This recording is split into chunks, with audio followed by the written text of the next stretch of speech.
10th intermediate public పరీక్ష కేంద్రాలలో బూర్ఖాలు ధరించడాన్ని నిషేధించాలని కోరుతూ మహారాష్ట్ర మంత్రి నితీష్ రాణే రాష్ట్ర విద్యాశాఖ మంత్రి దాదా బుసేకి లేఖ రాశారు. హిందూ ముస్లిం విద్యార్థులకు నిబంధనలు ఒకేలా ఉండాలని పిలుపునిచ్చారు.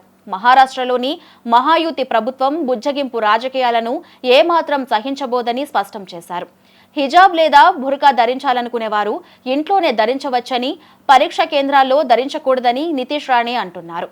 తమ ప్రభుత్వం హిందుత్వ భావాజాలాన్ని అనుసరిస్తూ ఉందని, బుజ్జగింపు రాజకీయాలను అసలు సహించదని ఆయన అన్నారు.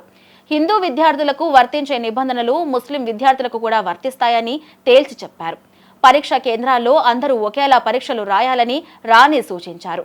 విద్యార్థులు బూర్కాలు ధరించి పరీక్షల సమయంలో కాపింగ్లకు పాల్పడిన ఘటనల కారణంగానే విద్యాశాఖ మంత్రికి లేఖ రాసినట్లు మంత్రి నితీష్ రాణే తెలిపారు.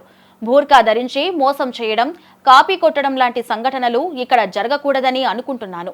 కాబట్టే సంబంధిత మంత్రికి లేఖ రాశానని రాణే స్పష్టం చేశారు.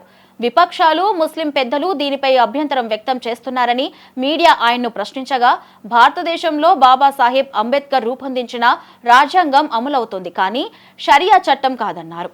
ఏది ఏమైనా విద్యార్థులంతా ఒకేలా పరీక్షలు రాయాల్సిందేనని ఆయన డిమాండ్ చేశారు.